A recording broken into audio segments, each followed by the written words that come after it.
নমস্কাৰ, আপোনালোক সকলোকে মোৰ চেনেলৰ অন্য এটা ভিডিঅ'লৈ পুনৰবাৰ স্বাগতম জনাইছোঁ। আজি যিহেতুকে 31 ডিচেম্বৰ মানে 2024 চনৰ শেষৰটো দিন আৰু সেই গতিকে ভাবিলোঁ আজি কিবা এটা বনোৱা যাওক আৰু সেইবুলি মই ইয়াত ঢকলা বনাবলৈ লৈছোঁ। প্ৰথমতে এয়া চাহ খোৱা কাপৰ জোখেৰে মই একাপ বেচন দি ল'লোঁ আৰু একাপ দিছোঁ।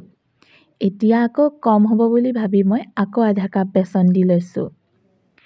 এতিয়া এখন চামুচেৰে আধা চামুচ নিমখ দিছোঁ, আধা চামুচতকৈও অকণমান কম হ'ব আৰু সেই একেখন চামুচৰ জোখেৰে মই এচামুচ ফুলকৈ চেনি দিছোঁ আৰু সেই একেখন চামুচৰ জোখেৰে মই আধা চামুচ হালধি গুড়া দিছোঁ। হালধি গুড়া দিলে মানে ঢকলাটোৰ কালাৰটো ধুনীয়া হয় আৰু এতিয়া এইখিনি মই ধুনীয়াকৈ মিক্স কৰি লৈছোঁ। নিমখ, হালধি, চেনিখিনি গোটেইখিনি বেচনৰ লগত ভালকৈ মিক্স হৈ যোৱালৈকে মিহলাই ল'ব আৰু এতিয়া সেই একেটা কাপৰ জোখেৰে পানী লৈছোঁ একাপ। সম্পূৰ্ণ পানীখিনি মই দি দিয়া নাই, প্ৰথমতে মন কৰিছে নিশ্চয়। অকণমান পানী দি মই বেটাৰটো প্ৰস্তুত কৰি লৈছোঁ।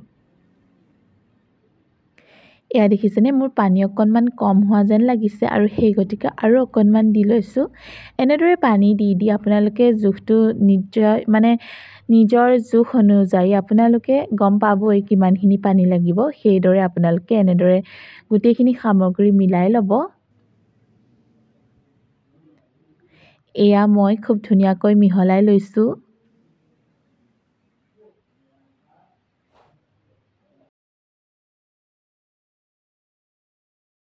আৰু এতিয়া মই অকণমান ৰিফাইন তেল সানি লৈ কেক টিনটো ৰেডি কৰি লৈছোঁ। যিহেতুকে এইখিনি আমি ভাপতে সিজাম আৰু সেই গতিকে প্ৰথমতে কেক টিনটো ৰেডি কৰি ল'লোঁ আৰু এতিয়া মই ইয়াতে ইয়াৰ মেইন বস্তুটো মিহলাম, যিটো হৈছে ইনো।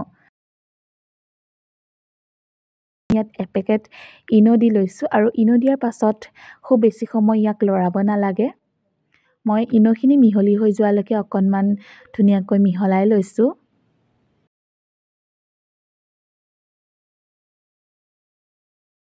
এয়া দেখিছেনে কিমান ধুনীয়াকৈ মিহলি হৈ গ'ল বেটাৰখিনি আৰু এতিয়া এইখিনি আমি কেক টিনটোত দি ল'ম।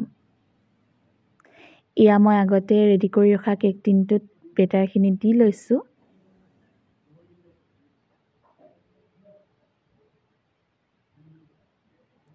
প্ৰথমবাৰ বনাইছোঁ ঢকলা, তাকো কেমেৰাৰ সন্মুখত। আপোনালোকে ভিডিঅ'টো শেষলৈকে চাই জনাবচোন কেনেকুৱা হৈছে। আৰু এইখিনি মই ইয়াতে দি ল'লোঁ আৰু এতিয়া বাতিটোত লাগি থকাখিনিও মই দি দিছোঁ।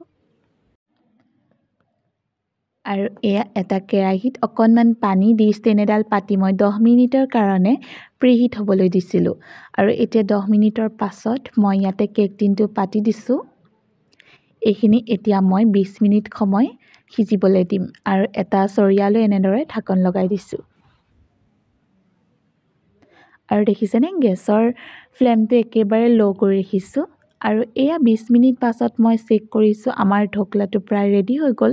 ঢকলাটো এপিনে ঠাণ্ডা হ'বলৈ দি মই কেৰাহী এটাত তেল দি লৈছোঁ আৰু এয়া মিঠাতেল অকণমান দি লৈছোঁ আৰু ইয়াতে দিছোঁ কেইটামান ক'লা সৰিয়হ। সৰিয়হকেইটা ফুটি লোৱাৰ পাছতে ইয়াতে মই কেইখিলামান নৰসিংহৰ পাত আৰু 2টা কেঁচা জলকীয়া দিছোঁ। মই জলকীয়াকেইটা ভাঙি দিছোঁ আৰু এইখিনি অকণমান ভাজি লোৱাৰ পাছত ইয়াতে মই দিছোঁ অকণমান নিমখ আৰু এচামুচ চেনি। এতিয়া এইখিনিত মই অকণমান পানী ঢালি দিছোঁ। এতিয়া পানীখিনি অকণমান শুকাই যোৱাৰ পাছত এইখিনি ধুনীয়াকৈ নমাই লৈছোঁ আৰু এতিয়া আমাৰ ঢকলাটো পূৰা ঠাণ্ডা হৈ গ'ল। সম্পূৰ্ণকৈ ঠাণ্ডা হোৱাৰ পাছতহে মানে এইটো আঁতৰাই দিব, মানে এনেকৈ চুৰিৰে, নহ'লে ভাঙি যোৱাৰ চান্স থাকে। আৰু এয়া মই চুৰিখনেৰে অকণমান কাটি লৈছোঁ, তেতিয়া ধুনীয়াকৈ ওলাই আহিব।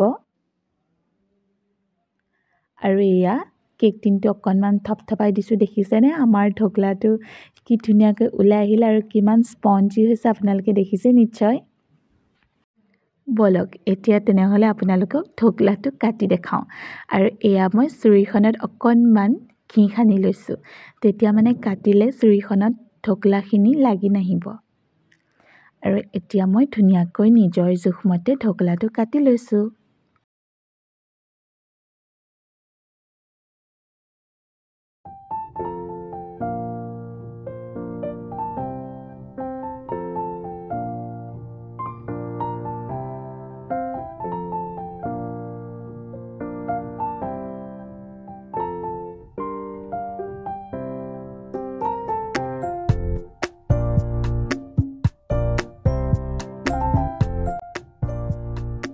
এয়া মোৰ ঢকলাটো কাটি লোৱা হৈ গ'ল আৰু এয়া দেখিছেনে আপোনালোকক ওচৰৰ পৰা দেখুৱাই দিছোঁ কিমান স্পঞ্জি হৈছে আৰু ভিতৰখিনি ইমান ধুনীয়াকৈ সিজিছে। আৰু এতিয়া মই ইয়াৰ ওপৰত এচামুচকৈ বনাই ৰখা চেনি পানীখিনি দি দিছোঁ।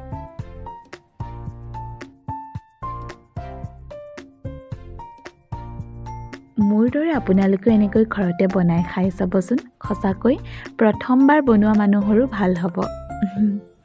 আৰু ঢকলাটো খাবলৈতো টেষ্টি হয়, দেখিবলৈ যেনেকুৱা ধুনীয়া হৈছে খাবলৈও ধুনীয়া হৈছিলে। আপোনালোকেও এবাৰ চেষ্টা কৰি চাবচোন। ভিডিঅ'টো চাই যদি আপোনালোকৰ ভাল লাগিল তেনেহ'লে মোৰ চেনেলটো প্লিজ ছাবস্ক্ৰাইব কৰি দিব আৰু ভিডিঅ'টো লাইক এটা কৰি দিবলৈ নাপাহৰিব।